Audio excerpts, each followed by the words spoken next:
সম্মানিত উপস্থিতি, আমরা দীর্ঘ সময় ধরে যার আলোচনা শোনার জন্য অপেক্ষা করেছি, মাঝে মধ্যে বিরক্ত হয়েছি। সর্ববিষয়ে আজকের এই খাদিজাতুল কুবরা রাদিয়াল্লাহু তাআলা আনহা মহিলা মাদ্রাসার পক্ষ থেকে যারা উপস্থিত হয়েছেন সকলকে আন্তরিক শুভেচ্ছা ও মোবারকবাদ জানাই।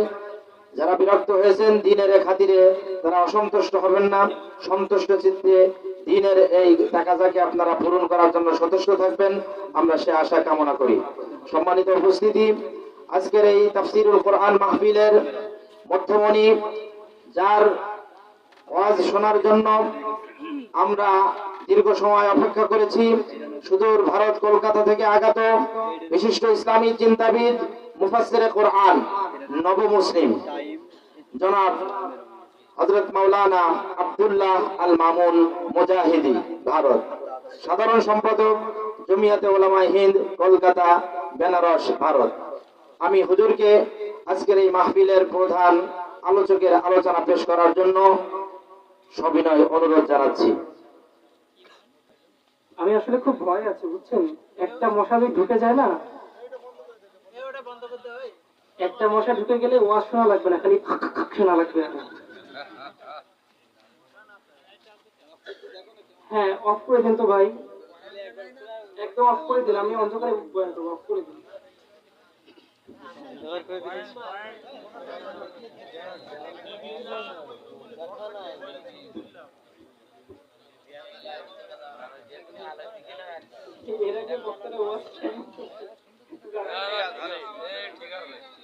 ঠিক আছে না? আসসালামু আলাইকুম ওয়া রাহমাতুল্লাহ। স্বাধীন বাংলাদেশের স্বাধীন মুসলমান কেমন আছেন সবাই? দীর্ঘ 16 বছর ঘাড়ের উপর যেন একটা ভূত বসেছিল। আজ থেকে প্রায় 14-15 বছর আগে একজন আল্লামা বলেছিলেন, যখন আল্লাহ তোমাদের খেদিয়ে দিবেন ভারতে দিল্লির করে গিয়ে পড়বা। আল্লামা আজকে নেই, কিন্তু তার কথা সত্য হয়েছে, ঠিক কিনা? আজ বাংলাদেশের মানুষ ভারতের গোলামীর হাত থেকে বাঁচতে চায়। প্রয়োজনে না খেয়ে মরবে, তবু তাদের গোলামি তারা করতে চায় না। আমাদের সামর্থ্যে, বাংলাদেশের সামর্থ্যে যতটুকু আছে ততটুকু নিয়েই তারা বাঁচতে চায়। এমন সরকার তারা চায় না যেই সরকার বেগুনির বদলে কুমড়ো দিয়ে বেগুনি খাওয়াবে, গোশত নাই কাঁঠাল দিয়ে গোশত বানায় খাইতে বলবে। এমন অদ্ভুত চিন্তা ভাবনা কোন প্রধানমন্ত্রীর মাথায় যে আসতে পারে, এটা কয়েক কেজি গাঁজা খাইলেও ভাই বিশ্বাস হবে না। আলহামদুলিল্লাহ, বাংলাদেশের মানুষ যেন হাট ছেড়ে বেঁচেছে। এমন একটা পর্যায়ে এদেশের মানুষকে নিয়ে যাওয়া হয়েছিল, সামান্য ফেসবুকে সরকার বিরোধী কোনো কথা লেখলেও অ্যারেস্ট। জুতার ফিতার সমতুল্য যিনি না, তাকে জাতির ফিতা বানানো হয়েছিল। তার বিরুদ্ধে কথা বললে 24 ঘন্টায় অ্যারেস্ট ওয়ারেন্ট জারি হয়ে যেত। অথচ আমার নবীর বিরুদ্ধে গালাগালি করে, জঘন্য ভাষায় কথা বলে, পার্লামেন্ট থেকে তা নিয়ে কোনো বক্তব্য আসে নাই। 16 কোটি মুসলমানের এর থেকে বেশি লজ্জার আর কি আছে? ঠিক কিনা মুসলমান? এই দেশের মুসলমান কি চেয়েছিল তাদের কাছে? ডাল ভাত খাবে, ইমান আমল নিয়ে বাঁচবে, বাস এতটুকুই তো। এতটুকু দেওয়ার ক্ষমতা তোমার নাই। তুমি সরকারের প্রধান কি করে হয়েছিলে? আপনারা তো সবই জানেন। সবচেয়ে হাস্যকর বিষয়, এই দেশে এক ভিখারিও ইলেকশনে দাঁড়িয়েছিল। নিউজ পান নাই? কারণ ভিখারি জানে টাকা হইলেই সম্ভব, ভোটের কোনো দরকার নাই। পার্লামেন্টে ছিল পাগলা গারদ, সেখানে মমতা, ওরে মমতা,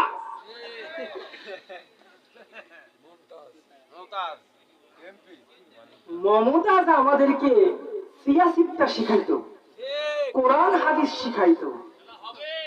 হ্যাঁ, খেলা হইছে না? জনগণ খেলা দেখাইছে না?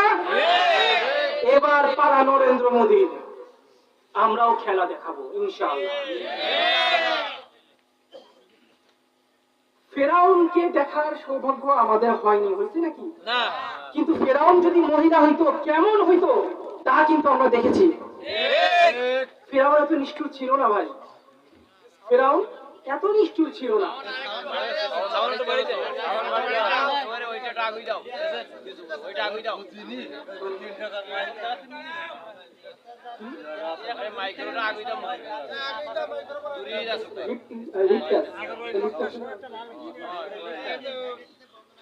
আজকে বাংলার মুসলমান বাঁচতে শিখেছে, বাংলার মুসলমান প্রকৃত স্বাধীনতা আজকে লাভ করেছে, ঠিক কিনা?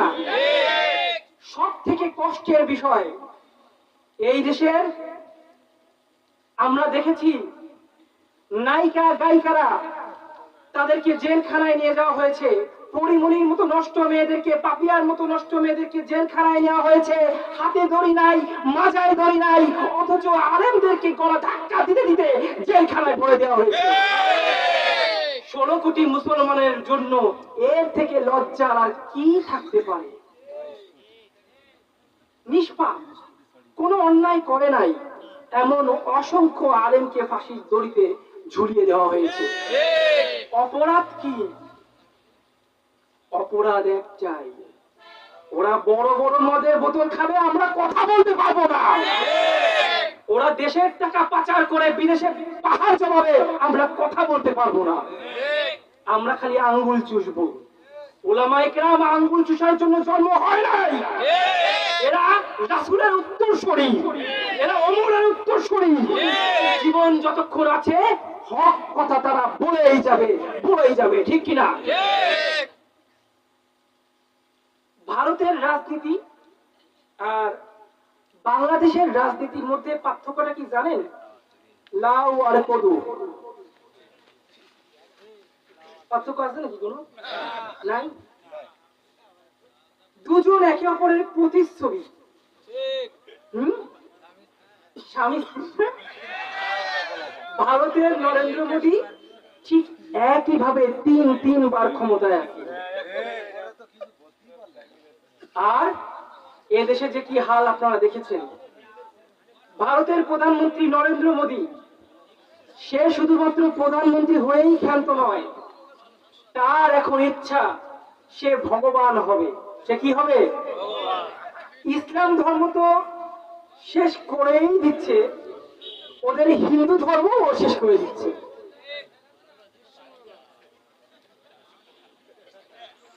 আর সাথে নিয়েছেন ওই যে আমাদের কাঁঠাল বিবি, কাঁঠাল রানী। দুজন মিলে এখন না জানি আমাদেরকে আবার পেঁয়াজের বদলে কি খাওয়ায় তা আল্লাহ জানে। দেখা গেল কোনো একদিন আমরা শুনতে পাবো নরেন্দ্র মোদী এসে আমাদেরকে বলছে দেশে সয়াবিন তেল নাই, তোমরা একটা কাজ করো। কি কাজ? তোমরা মেহগনির আঠা দিয়ে রান্না করে খাও। বলতে পারে কিনা? বলার মাস্টার মাইন্ড তো ওইখানে, ঠিক কিনা? আল্লাহর কাছে শুকরিয়া আদায় করি, এই দেশকে আল্লাহ মুক্ত করেছেন, বলেন আলহামদুলিল্লাহ। তা না হলে এমন ভাবে সে ক্ষমতাকে আঁকড়ে ধরেছিল 100 বছরে কারণ নামানোর ক্ষমতা ছিল না, সরাসরি আল্লাহ তাকে নামিয়েছে। শুধু নামায় ক্ষান্ত হয় নাই, চরম ভাবে বিতাড়িত করেছে। আজ আওয়ামী লীগের নাম বলতেও তারা লজ্জা পায়। তোমাকে ক্ষমতা আসন দিয়েছিল, তুমি ক্ষমতায় থাকা অবস্থায় এমন এমন কর্মকাণ্ড করে গিয়েছো, তোমার মৃত্যুর পর এই দেশে কবর পর্যন্ত হবে না। এই দেশের মানুষ তোমাদের কবর পর্যন্ত বরদাস্ত করবে না। তবে বারবার আমরা দেখেছি ক্ষমতার পালাবদল যতবার হয়েছে, আলেমদের উপর নির্যাতনের ঝড় নেমে এসেছে। কারণ একদল ক্ষমতায় নেই তো অন্য দল ক্ষমতায় আছে, দুই দলের সম্পর্ক, দুই দলের আদর্শ তো এক, দুই দলই তো বোতল খায়, ঠিক কিনা? দুই দলই তো দুর্নীতি করে, দুই দলই তো দেশে রাহাজানি, চুরি, লুচ্চামি সব করে। তো সময় এসেছে, এবার ক্ষমতা দিতে হবে কাকে? ক্ষমতা কাকে দিবেন? একবার কোরআনকে দিয়ে দেখেন, ক্ষমতা একবার কোরআনকে দিয়ে দেখেন। হয়তো মানুষের ভাগ্য, হয়তো বললে ভুল হবে, লা রাইবা ফি, সন্দেহ করা যাবে না, মানুষের ভাগ্য পরিবর্তন হবেই হবে, ঠিক কিনা? আমরা আগামী নির্বাচনে কোরআনকে ক্ষমতায় দেখতে চাই কিনা? কে কে চাই আল্লাহকে হাত তুলে দেখান।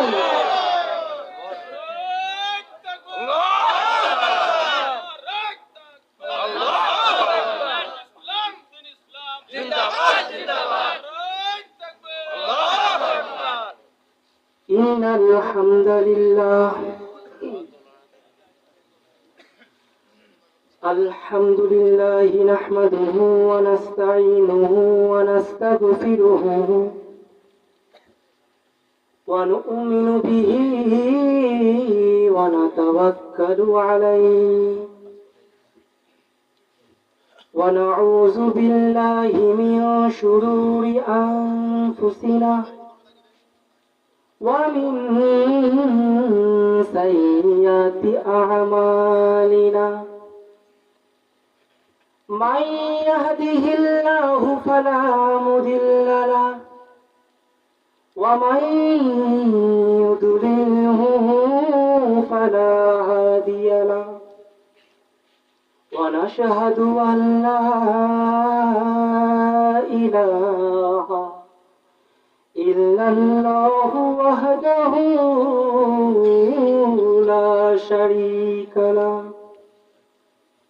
ونشهد أن سيدنا ومولانا محمد صلى الله تعالى وعلى آله وأصحابه وبارك وسلم أرسله بالحق بشيرا ونذيرا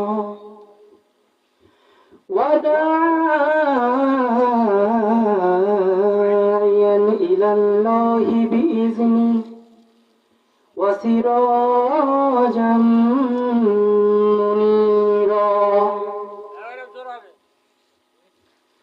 وقال الله تعالى في كلامه المجيد والفرقان الحميد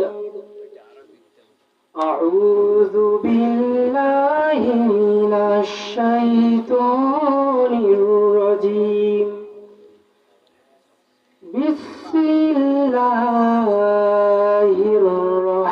الرحمن الرحيم إن الله لا يغفر أن يشرك به ويغفر ما دون ذلك لمن يشاء ومن يشرك بالله فقد ضل ضلالا بعيدا صدق الله العظيم وصدق رسوله النبي الكريم ونحن على ذلك لمن الشاهدين والشاكرين والحمد لله رب العالمين إن الله وملائكته يصلون على النبي يا أيها الذين آمنوا صلوا عليه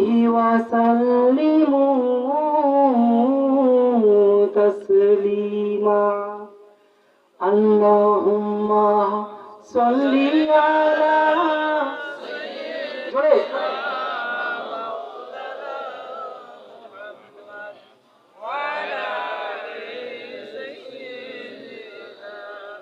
مولانا محمد اللهم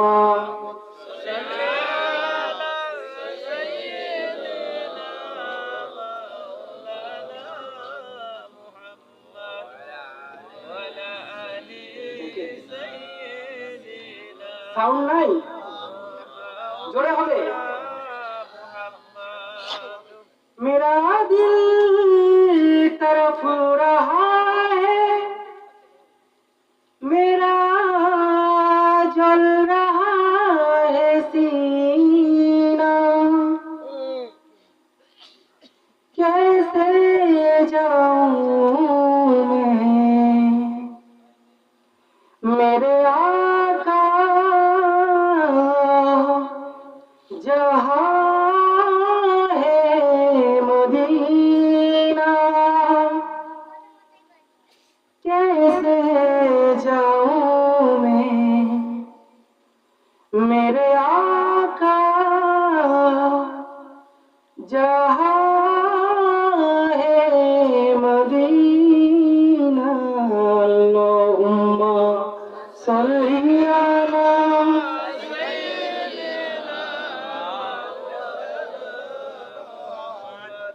وعلى آل سيدنا مولانا محمد হেরার গুহায় তোমারি ধ্যান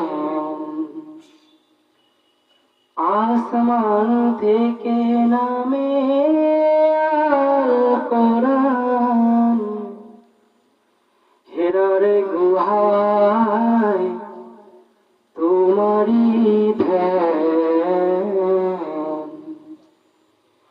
আসমান থেকে নামে আল কোরআন ভালো সবার ভুল তোমারি পরে আসলো সবাই ছায়া তলে হে রাসূল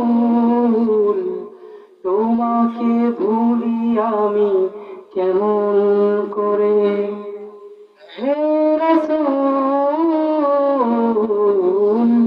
তোমাকে ভুলি আমি কেমন করে আল্লাহুম্মা সাল্লি আলা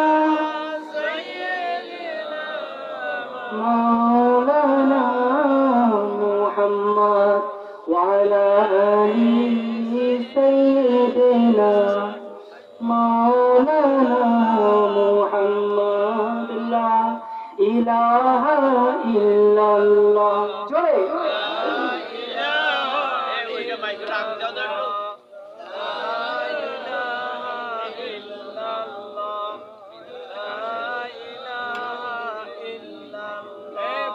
لا إله إلا الله لا إله إلا الله لا إله إلا الله لا إله إلا الله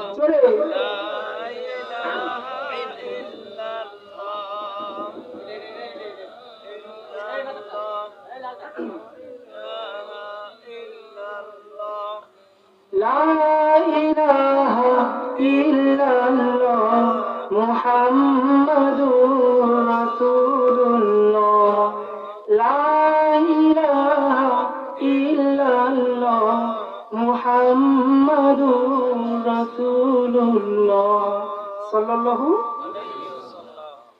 ঐতিহ্যবাহী খাদিজাতুল কুবরা রাদিয়াল্লাহু তাআলা আনহা মহিলা মাদ্রাসা চণ্ডীপুর মোড় পৌরসভা শ্যামনগর সাতক্ষীরা কর্তৃক আয়োজিত বার্ষিক তাফসিরুল কোরআন মাহফিল আজকের মাহফিলের সম্মানিত প্রধান অতিথি শাইখ আল্লামা সালমান দামাত বারকাতুহু আলিয়া, প্রতিষ্ঠাতা ও মুরব্বী অত্র মাদ্রাসা এবং মুহতামিম দারুল রাশাদ মাদ্রাসা মিরপুর ঢাকা, সভাপতি মুফতি আজম আব্দুল কুদ্দুস সাদিক দামাত বারকাতুহু আলিয়া, শাইখুল হাদিস শ্রীফল কাটি দাওরা হাদিস মাদ্রাসা। আমাকে প্রধান আকর্ষণ হিসেবে রাখা হয়েছে। আমি নগণ্য অধম গুনাহগার বান্দা আব্দুল্লাহ আল মুজাহিদ।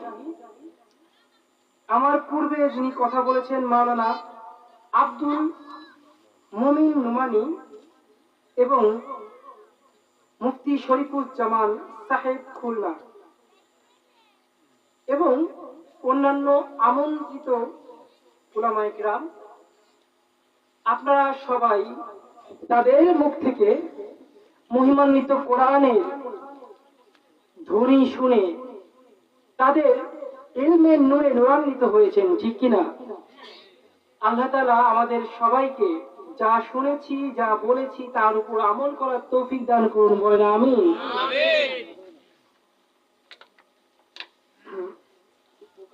ঝামেলা করতেছে, আমি এমনি টান টান দিয়ে ওয়াজ করি, যদি গলায় একখান ঢুকে যায়। যাক, পরের মাহফিলগুলো আপনারা করে এসে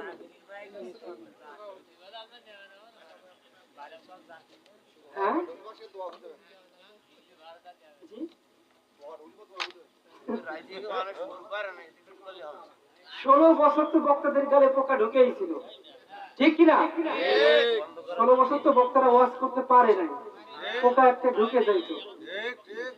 পোকা ঢুকে বলতো কি, রাজনীতি নিয়ে কথা বলা যাবে না, সুদ নিয়ে কথা বলা যাবে না, ঘুষ নিয়ে কথা বলা যাবে না, বলবো কি তোমার আব্বার আন্ডা।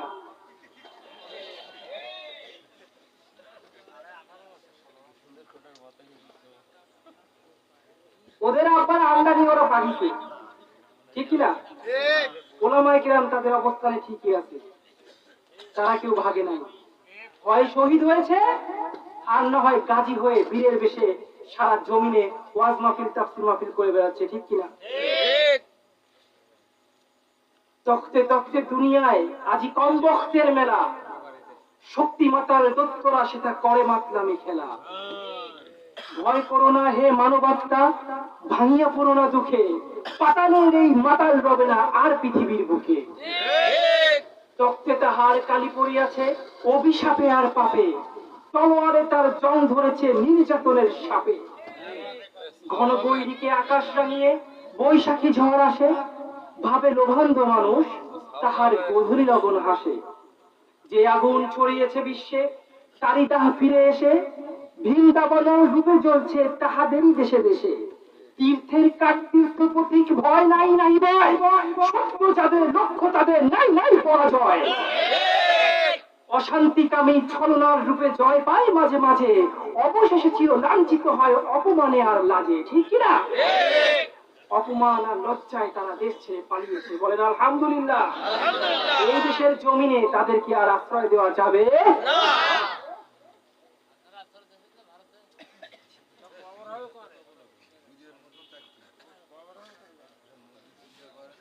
আল্লাহ,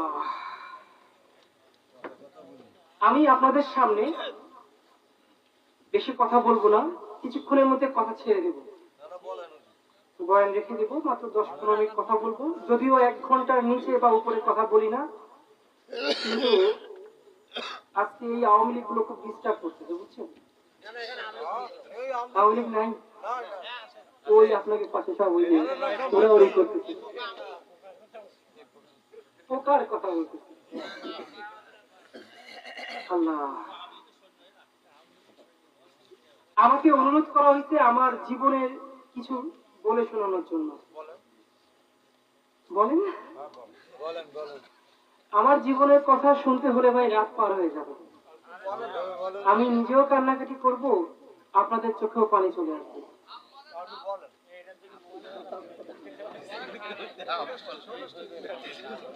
হাফ বলেন ডিজিটাল বাঙালি। হ্যাঁ, হাফ বললে লাভ আছে, হাফ বললে আপনারা নেক্সট ডে আবার প্রোগ্রামে দাওয়াত দেবেন। সব তো শুনি নাই, এগুলো বাকিটা শোনার জন্য আবার আইসুন মাহফিলে। ওই আপনার এখানে তো এক কথা বলছিল না, ফজরের নামাজ পড়ে যাবে। সাতক্ষীরার জমিন, সাতক্ষীরার মানুষ তাফসিরের পাগল, কোরআনের পাগল, ঠিক না? আল্লাহ তাআলা তাদেরকে কবুল করুন, বলেন আমিন। তাদেরকে কোরআনের জন্য কবুল করেন, বলেন আমিন। আল্লাহ, কিছু কথা বলি যেটা আপনার ইহকাল পরকালে কাজে লাগবে। এই পৃথিবীতে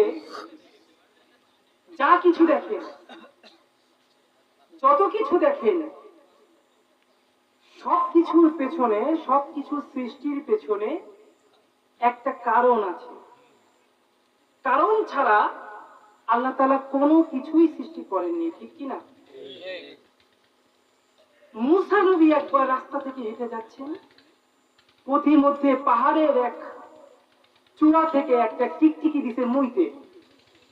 মূসা নবীর গায়ে মোতার পরে নবী করিম ওর দিকে তাকায়, আসমানের দিকে তাকায় বলল, হে আল্লাহ, এই জানে তুমি বানাইছো কেন? মুইটা ভাষায় দিতে, এটারে বানাইছো কেন, কোন কামে লাগে? আল্লাহ তাআলা উত্তর দিলেন, হে মূসা, একটু আগে এই টিকটিকি আমার কাছে একই প্রশ্ন করছে। টিকটিকি বলল, ও প্রভু, তুমি মূসার কেন সৃষ্টি করেছো? মূসা তো আমার কাছে কালেমার দাওয়াত নিয়ে আসে না। ও মূসা, তুমি শোনো, এই পৃথিবীতে যা দেখো, যত কিছু আমি সৃষ্টি করেছি, কোনো কিছু এমনি এমনি সৃষ্টি করি নাই, তার পেছনে একটা উদ্দেশ্য আছে। এই কথা ভাবতে ভাবতে একজন আল্লাহর ওলি একটা বট গাছের নিচে শুয়ে আছে। আল্লাহর ওলি তাকায় দেখে বিশাল বড় বট গাছ, কিন্তু ফলগুলো ছোট ছোট। গাছটা যেমন, ফল কিন্তু তেমন নয়। আল্লাহর কাছে প্রশ্ন করলো, ও মালিক, এত বড় গাছের এই ফলগুলো এত ছোট কেন? এই কথা ভাবতে ভাবতে তার একটু তন্দ্রা ভাব চলে আসলো। ঠিক তখনই একটা ফল ছিঁড়ে তার নাকের ডগায় পড়লো, তার চোখে মুখে অন্ধকার দেখা দিল। লাফ দিয়ে উঠে কয়, আল্লাহ, আমি বুঝে গেছি। কি বুঝছো? বট গাছের নিচে মানুষ ছায়ার জন্য যায়, ঠিক কিনা? এই বট গাছের ফল যদি বিশাল বড় হইতো আর ওর একটা যদি মানুষের মাথায় পড়তো, তাহলে মানুষের মাথা আলু ভর্তা হয়ে যেত, ঠিক কিনা? ও মালিক, আমি স্বীকার করে নিচ্ছি, কোনো কিছু তুমি এমনি এমনি সৃষ্টি করো নাই গো মালিক। সুতরাং হে মানুষ, তুমি কি করে মনে করলা তোমাকে আল্লাহ এমনি এমনি সৃষ্টি করেছে, কোনো উদ্দেশ্য নাই? তোমাকে সৃষ্টি করার পেছনেও একটা উদ্দেশ্য ঠিকই আছে। এই উদ্দেশ্য সম্পর্কে মহান রব পরিষ্কার করে ঘোষণা দিচ্ছেন, ওয়ামা খলাকতুল জিন্না ওয়াল ইনসা ইল্লা লিয়াবুদুন।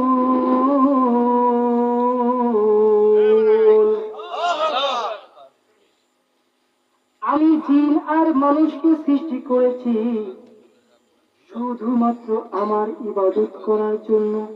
কিসের জন্য বাবা? শুধুমাত্র আমার ইবাদত করার জন্য। আমি কিন্তু আমার জীবন কাহিনীতে ঢুকে যাব। হ্যাঁ, এই বলতে বলতে জীবন কাহিনী ঢুকে যাব।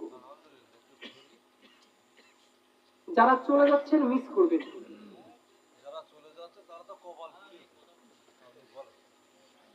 যে যে কোনো প্রোগ্রামের শুরুতেই জীবনকারীতে ঢোকা যায় না, যায় বলেন? শুরুতে কিছু কোরআন হাদিসের কথা তো বলতেই হয়, তারপর না হয়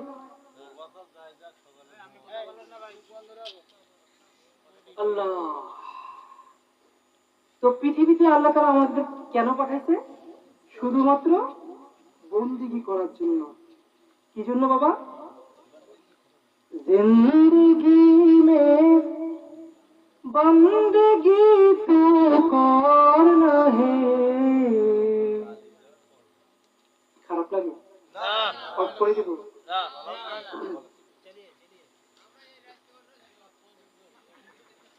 जिंदगी में बंदगी तू करना है,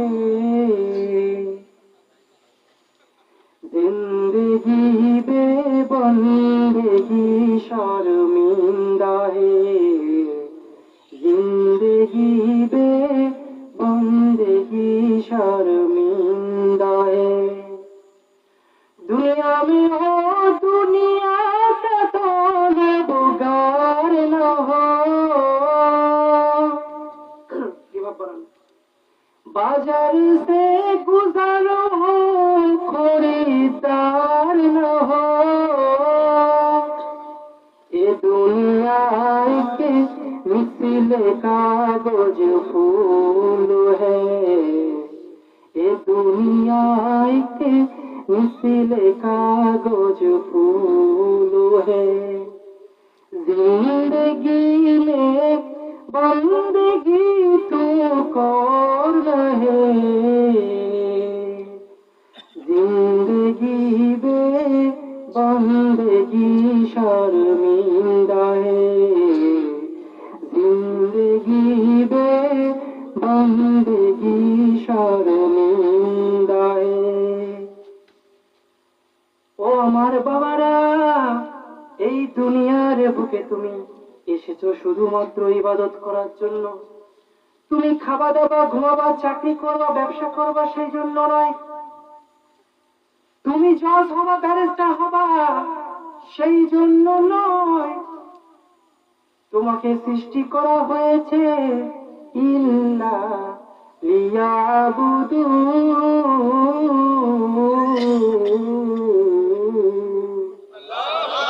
শুধুমাত্র ইবাদত করার জন্য। প্রতিটা ধর্মের মানুষ কিন্তু ইবাদত করে, ঠিক কিনা? কেউ আল্লাহ, কেউ বা গয়রুল্লাহ, আল্লাহ ব্যতীত অন্য কারো। আমার এই মাইকের সাউন্ড অনেক হিন্দু ভাইদের কানে যাচ্ছে। আমি আপনাদের ধর্ম নিয়ে কোনো কটূক্তি করার জন্য মাহফিলে আসিনি, ঠিক কিনা?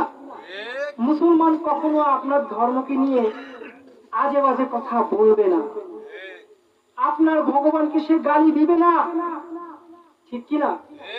আপনাকে হয়তো সেই ইসলামের দাওয়াত দিবে। কি দিবে বাবা?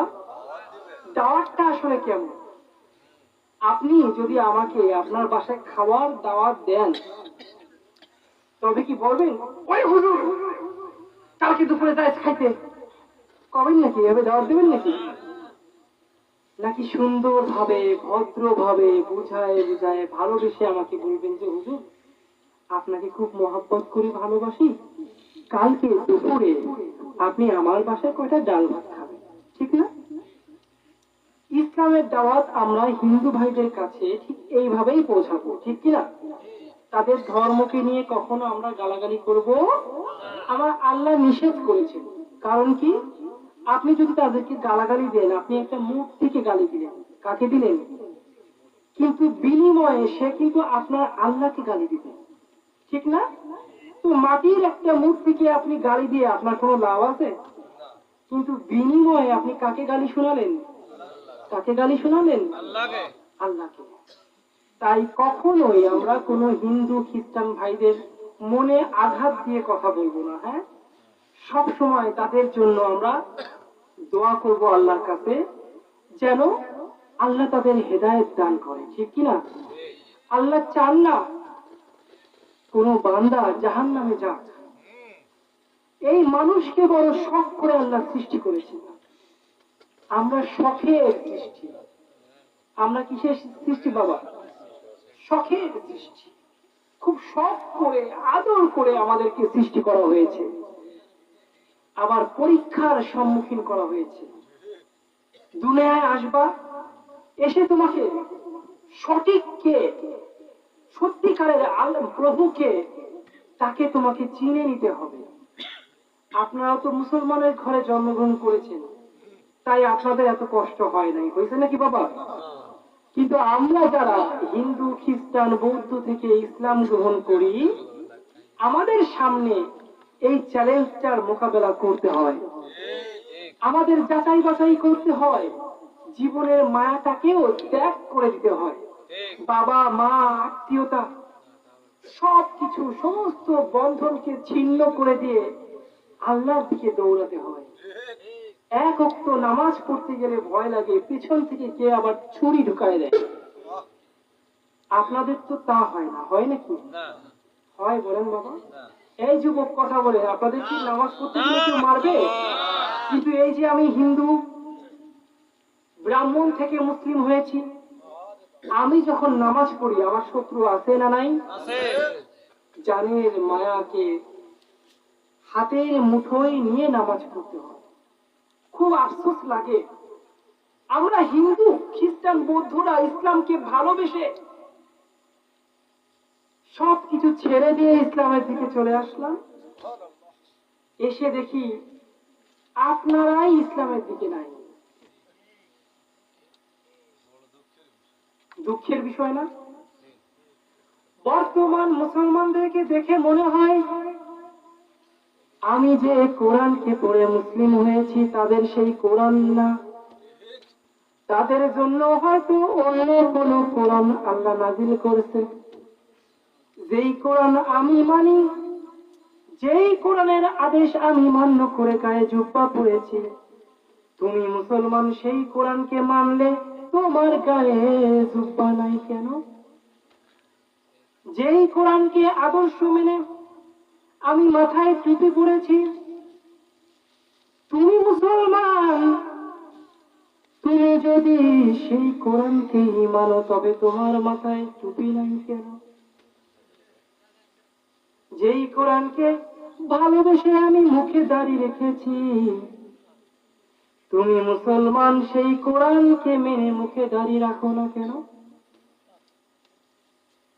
আমার বাবারা, যদি হিন্দুদের পরিচয় জিজ্ঞাসা করো, 12 মাসে 13 পার্বণ যাদের, ওরাই হলো হিন্দু, ঠিক কিনা? যদি খ্রিস্টানদের পরিচয় জিজ্ঞাসা করো, যারা রবিবারে গিয়ে সেজদা করে, যিশুর সামনে গিয়ে উপাসনা করে, ওরাই হলো খ্রিস্টান।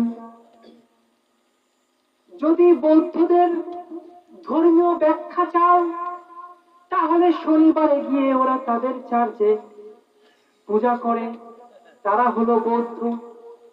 আর শুক্রবারে গিয়ে মুসলমান মসজিদে সেজদা করে, ওরা ওরা ওরা কি মুসলমান? বলেন, শুক্রবারে সেজদা করলেই কি তুমি মুসলমান? হ্যাঁ, নাকি প্রতিদিন 5 বার সেজদা করতে হবে?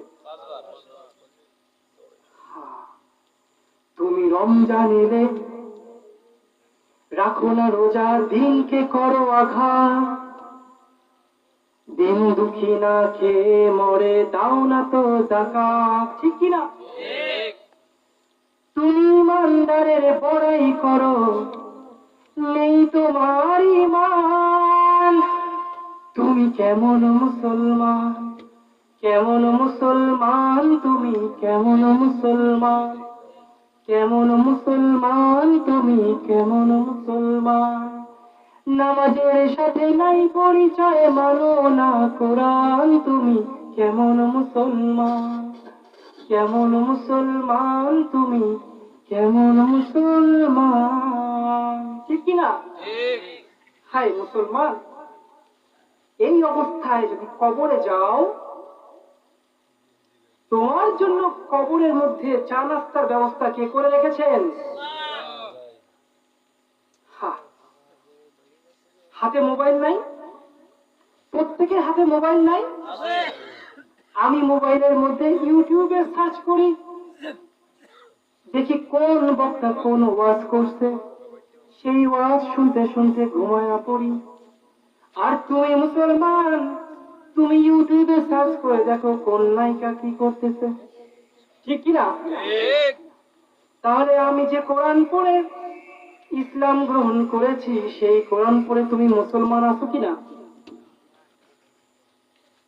কানের মধ্যে হেডফোন দিয়ে গান শুনতে শুনতে তুমি ঘুমায়া পড়ো, ওই একই হেডফোন আমারও কানে থাকে, কিন্তু গান চলে না বাবা, চলে কোরআন। কি চলে? তোমার মোবাইলে কি কোরআন নাই? কোরআন নাই? কোরআন আছে? গ্রাম অঞ্চলে দেখা যায় ধান কাটে, পুকুরে চাষাবাদ করে, কেউ কেউ সাইদি ওয়াজ চালা দেয়, ঠিক কিনা? আবার কেউ কেউ ভাটিয়ালি সঙ্গীত চালায় দেয়, ঠিক না? যুবক, একবার যদি এই যৌবনটা তোমার চলে যায়, তুমি বৃদ্ধ হয়ে যাও, তোমার ইবাদত আল্লাহর কাছে গ্রহণ ঠিকই হবে, কিন্তু ওই মূল্যায়নটা আর পাবা না, ঠিক কিনা?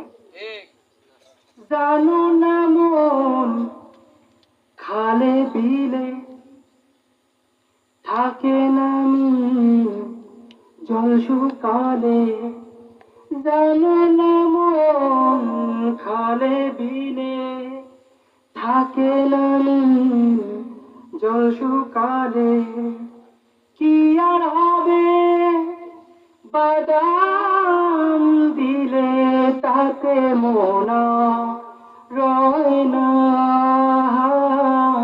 সময় গেলে সাধন হবে না। ও সময় গেলে সাধন হবে না। তুমি দিন থাকিতে দিলের সাধন কেন করলা না,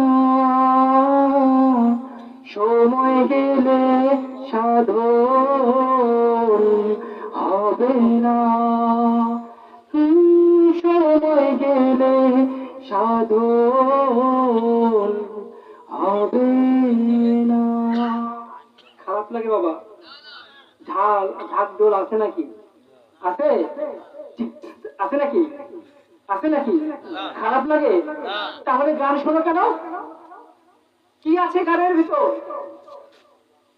ওই গান শোনার কারণে তোমার হার্টবিট শক্ত হয়ে গিয়েছে, তাই আল্লাহর সামনে দাঁড়ালে আর চোখে পানি আসে না।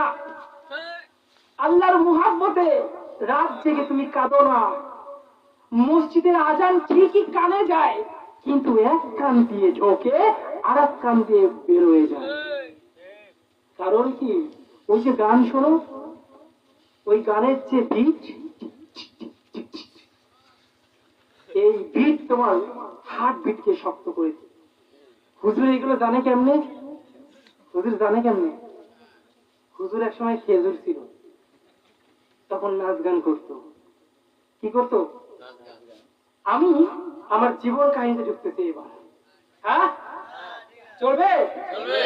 বন্ধ করে দেবো? ঘুম আসতেছে? সবাই থাকবেন তো? একটা পরীক্ষা হয়ে যাক। কে কে যাবেন হাত তোলেন।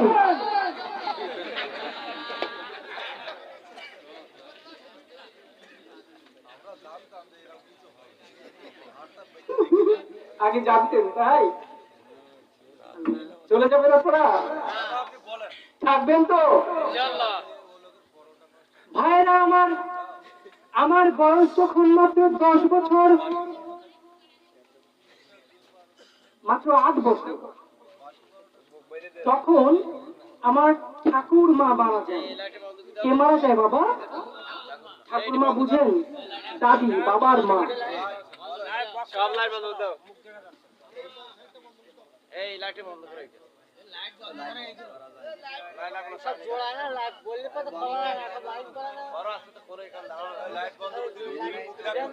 দেখেন, এই সামান্য পোকার কি ক্ষমতা, এক সাইড খালি করে দিচ্ছে। হ্যাঁ, এক সাইডে লোক নাই, আর এক সাইডে মানুষ চিপাই চিপাই গিয়ে বসতেছে। এক পোকার কি ক্ষমতা! আর জনগণ নাকি সকল ক্ষমতার উৎস। বলেন নাউজুবিল্লাহ। সকল ক্ষমতার উৎসকে, সকল ক্ষমতার মালিককে। কোন সন্দেহ আছে মুসলমান? 8 বছর বয়সে আমার দাদি মারা গেল। আমার বয়স যখন 5 বছর আমার মা মারা গেল। কে মারা গেল?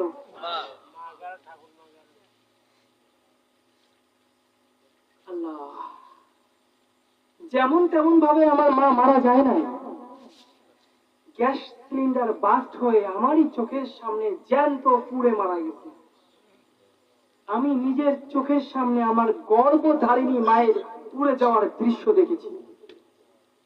আগুন তো দেবতা, আগুন তো ভগবান, তাহলে আমার মাকে পুড়ায় মারলো কেন? আগুনের যদি ক্ষমতা থাকে আমার মাকে পুড়ায় মারলো কেন? তার মানে আগুনের কোনো ক্ষমতা। এর প্রমাণ হযরত ইব্রাহিম আলাইহিস সালামের কাছে সময় পেয়েছি আমরা, ঠিক কিনা? 40 দিন ধরে বিশাল আগুনের কুণ্ডলী তৈরি করেছিল। নমরুদ না? নমরুদ। কিন্তু সেই আগুনকে জান্নাতের বাগিচায় ফুলের বাগানে পরিণত কে করেছেন?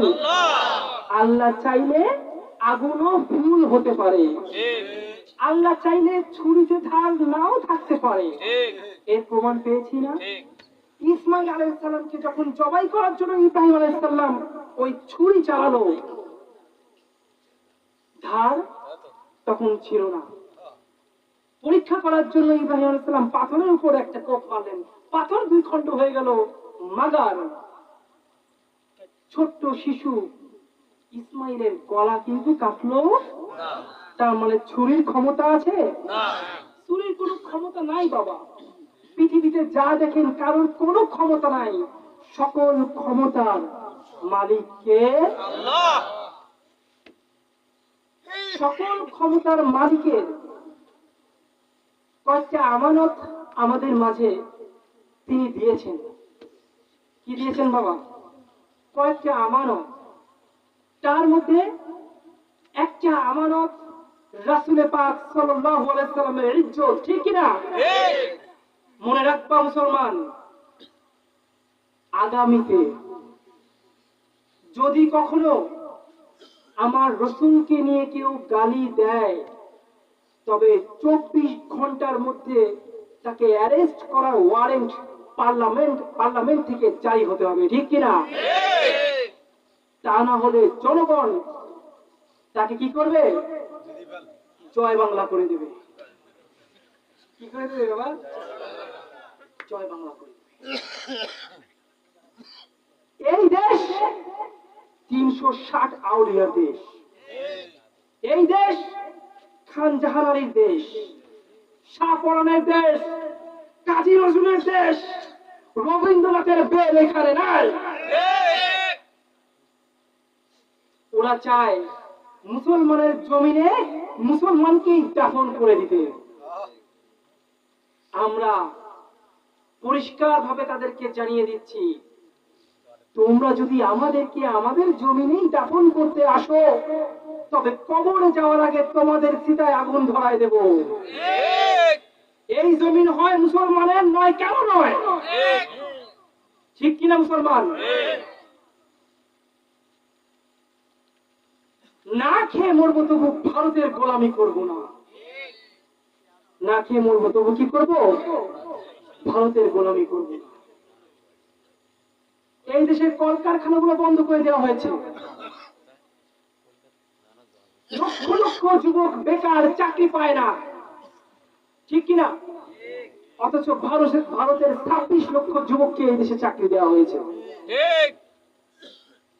পার্লামেন্ট থেকে শুরু করে আইন শাসন বিভিন্ন বড় বড় স্থানে ভারতের লোকজন বসে আছে। ঘরে বাস করে বনের মহিষ তারাও, তাই না? এবার মহিষ সহ তোমারই তারাই দিচ্ছে জনগণ, ঠিক কিনা? আগামী 100 বছরে তোমাদের ভাত এই দেশের জমিনে হবে না।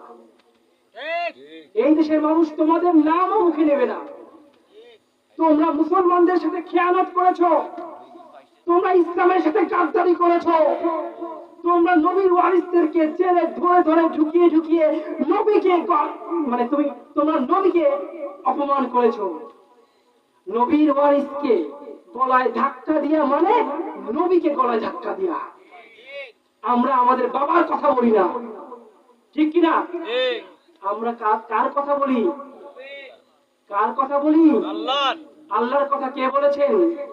নবী বলেছেন। কে বলেছেন? সেই নবীর ওয়ারিস কারা? আমাদেরকে ধাক্কা দিলে, আমাদের হাতে হাত করা পরিয়ে জেলখানায় ঢুকানো মানে তুমি আমার নবীকে জেলখানায় ঢুকাইছো। আর আমার নবীকে যদি তুমি জেলখানায় ঢুকাও, তোমার জন্য জান্নাত হারাম, তওবা হারাম, তওবাও কবুল হবে না। তওবা কবুল হবে? আব্দুল্লাহ ইবনে উমাইর রাসূল পাক সাল্লাল্লাহু আলাইহি সাল্লামের প্রতিটা কথা তিনি মানতেন। একবার একটা মজমায় রাসূল পাক সাল্লাল্লাহু আলাইহি সাল্লাম বললেন, আল্লাহর কাছে প্রিয় নাম হচ্ছে আব্দুল্লাহ আর আব্দুর রহমান। এই আব্দুল্লাহ ইবনে উমাইর করলেন কি, বাসায় গেল। বাসায় যে নিজের বাপের নাম পরিবর্তন করে আব্দুল্লাহ রাখলো, নিজের ছেলের নাম পরিবর্তন করে আব্দুল্লাহ রাখলো। যতগুলো পুরুষ আছে সবার নাম পরিবর্তন করে কি রাখলো? দেখেন রাসূলকে অনুসরণ করে কিনা, রাসূলকে অনুসরণ করে কিনা। অথচ জিহাদের ময়দান থেকে প্রায় 300 সৈন্য নিয়ে এই আব্দুল্লাহ ইবনে উমাইর পালায়ে চলে আসছিল। সে কি গাদ্দারি করলো না ইসলামের সাথে? গাদ্দারি করলো কিনা? রাসূল পাক সাল্লাল্লাহু আলাইহি সাল্লাম বসে আছেন মজমায়। সেই মজমায় হযরত ওমর রাদিয়াল্লাহু তাআলা আনহু বসে আছেন। ঠিক এমন মুহূর্তে একটা ছোট্ট যুবক এসে বলল, হে রাসূল, আমার বাবা মারা গিয়েছে, আপনাকে জানাজা পড়াতে হবে। আমার নরম মনের মানুষ রাসূল পাক সাল্লাল্লাহু আলাইহি সাল্লাম তিনি জানাজা পড়ানোর জন্য কি করলেন? রাজি হলেন। এরপরে ওই যুবক বলল, আরো 2টা শর্ত আছে। কি শর্ত? আপনার গায়ের জুব্বাটা খুলে দিতে হবে, আমার বাবার গায়ে ওটা পরিয়ে তাকে দাফন করব। আর একটা শর্ত কি? তার জন্য জানাজার নামাজে দাঁড়িয়ে স্পেশাল দোয়া করতে হবে। বাবার নাম কি? বাবার নাম আব্দুল্লাহ ইবনে উমাইর। এইটা শুনে রাসূল পাক দাঁড়িয়ে গেলেন, জানাজা যাওয়ার জন্য কি করলেন? প্রস্তুতি গ্রহণ করলেন।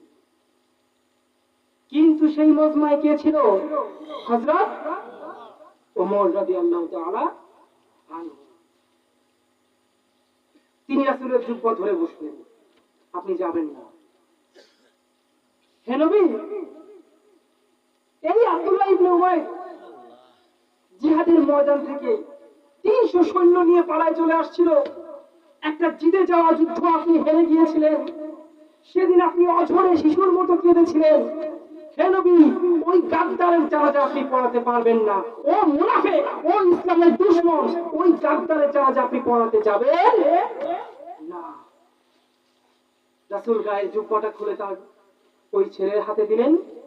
নতুন জুব্বা পরে ওমরকে বললেন, হে ওমর, আল্লাহ তাআলার পক্ষ থেকে কোনো নিষেধাজ্ঞা এখনো আসে নাই।